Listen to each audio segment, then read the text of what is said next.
Olá, alunos! Na aula de hoje, nós iremos estudar alguns dos principais índices urbanísticos, que são a área total construída, o coeficiente de aproveitamento, a taxa de ocupação, a taxa de permeabilidade e o gabarito. Esses índices normalmente são os índices pedidos pelas prefeituras e eles compõem o quadro de índices urbanísticos. O primeiro índice e o mais fácil de ser calculado é a área total construída. Ela é simplesmente a soma de toda a área coberta que foi construída. Área coberta. Então, não entra, por exemplo, área de piscina, área de jardim e também os beirais não entram nessa conta da área total construída. Lembrando que isso pode ser diferente dependendo da prefeitura que vocês estão trabalhando. Eu estou falando aqui no contexto do Código de Obras do município de Nova Venécia. O segundo índice construtivo que eu vou abordar é o coeficiente de aproveitamento. Ele é a relação entre a área construída computável e a área do lote. Mas o que seria a área construída computável? Para a maioria dos municípios, ela é a área construída que eu acabei de explicar no slide anterior. Mas outros municípios, eles excluem algumas áreas da área construída computável. Por exemplo, área de banheiro acessível, área de rampas para cadeirantes, rampas acessíveis. Algumas outras prefeituras excluem os pavimentos de garagem, a área de garagem. E o que vai determinar como que eu vou fazer o cálculo dessa área construída computável? É o PDM, né, o Plano Diretor Municipal do município, ou a Lei de Uso e Ocupação do Solo ou o Ordenamento Territorial. Então, uma dessas três legislações vai dizer como que você vai calcular o coeficiente de aproveitamento. Aqui, considerando a legislação municipal do município de Nova Venécia, Espírito Santo, a gente vai pegar exatamente a área total construída e dividir ela pela área do lote. Essa equação ela expressa a relação que eu acabei de falar, né? Que o coeficiente de aproveitamento ele é a área construída computável, então a área construída total, excluindo aquelas áreas que a legislação prevê, dividida pela área do terreno, a área do lote. E ele é um coeficiente. O que isso significa? Significa que ele não tem unidade. Então, como que vai ser expresso? O coeficiente de aproveitamento vai ser 1,5, 2,3, 3,4, ele é um número. E as prefeituras, a legislação municipal das prefeituras, elas determinam também qual que é o coeficiente de aproveitamento máximo para o seu lote. Então, por exemplo, dependendo de onde o lote ele está localizado, né, dentro do zoneamento urbano, ele vai ter um valor de coeficiente de aproveitamento máximo. Por exemplo, se o valor for 3, como que você vai calcular qual é o máximo que você pode construir naquele lote de área total construída, né? Então, eu vou pegar aquele valor lá, se o meu coeficiente de aproveitamento for 3, eu vou multiplicar pela área do lote e eu vou chegar nessa área construída computável. Ok? A taxa de ocupação, que é o terceiro índice urbanístico que eu vou falar, ela é uma relação entre a área de projeção horizontal da edificação, que eu vou explicar no slide seguinte o que é, e a área do lote. E eu queria chamar a atenção para duas coisas. Primeiro, que ela é uma taxa. Se ela é uma taxa, ela expressa em porcentagem. Então, ela é 10%, 20%, 30%, 40%, assim por diante. E ela também é dada por pavimento. É muito comum a legislação municipal de um município, de uma prefeitura, ela estipular taxas de ocupação diferentes dependendo do pavimento que você está. Ela pode, por exemplo, permitir uma taxa de ocupação máxima de 80% no pavimento térreo.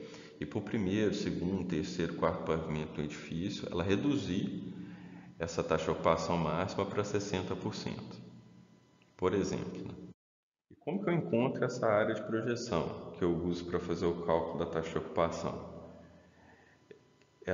Então, a taxa de ocupação é por pavimento. Se eu tenho uma edificação térrea que só tem um pavimento, essa área de projeção ela vai ser a área total construída dessa edificação. Caso eu tenha múltiplos pavimentos, eu tenho mais de um pavimento, eu tenho um pavimento térreo, mas eu tenho o primeiro, segundo, terceiro, quarto, quinto, eu vou ter que pegar a área daquele pavimento para fazer a taxa de ocupação, lembrando que ela é por pavimento. E do lado direito da tela, a gente tem algumas situações. Ó. A gente tem duas situações, né? É uma edificação de 2 pavimentos, né? Que foi desenhado só o volume dela, um prisma, né? Com volume. E esse volume ele tem o mesmo tamanho. Ele tem uma seção retangular e no primeiro caso está um exatamente em cima do outro. Aí os 2 pavimentos eles vão ter uma taxa de ocupação de 18%. Na segunda imagem, na imagem de baixo, o pavimento de cima ele foi rotacionado em 90 graus. Isso criou uma área coberta no pavimento de baixo. Então, nesse caso, a taxa de ocupação muda, porque essa área coberta do pavimento de baixo, ela vai entrar na conta da taxa de ocupação. Então, vai aumentar um pouquinho a área do pavimento térreo, essa área de projeção que eu vou utilizar para fazer a taxa de ocupação. Aí, nesse caso, o primeiro pavimento ele tem uma taxa de ocupação de 23% e o segundo, a taxa de ocupação vai ser mantida em 18%. E essa relação da área de projeção pela área do pavimento, ela é expressa através dessa equação. Então, eu pego a área de projeção do pavimento, divido pela área do terreno e como a taxa de ocupação é em porcentagem, eu multiplico por 100. Aí eu vou ter esse resultado. Esse resultado vai ser a minha taxa de ocupação. E para o cálculo da taxa de permeabilidade, eu vou ter que achar qual é a minha área permeável. E o que seria a área permeável do lote?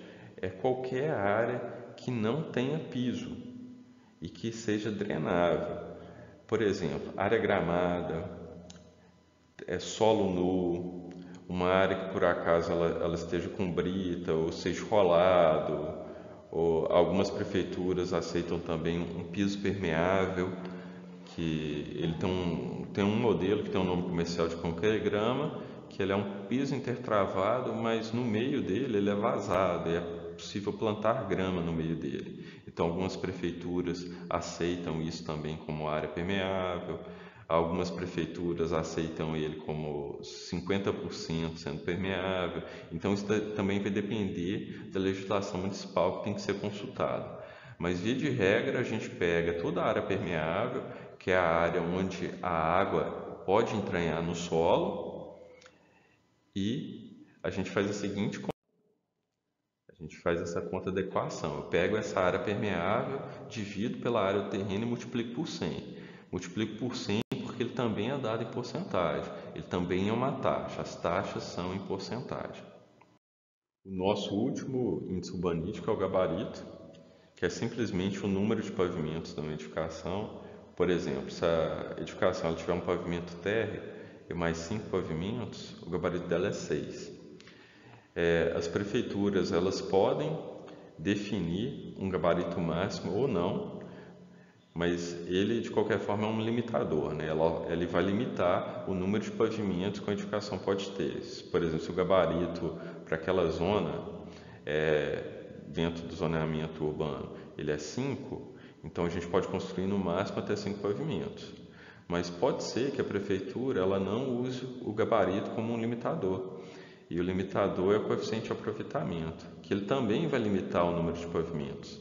Então, se eu tenho um coeficiente de aproveitamento, por exemplo, de 2, e o meu terreno tem 300 metros quadrados, o que isso quer dizer? Que eu posso construir até, no máximo, 600 metros quadrados de área total construída.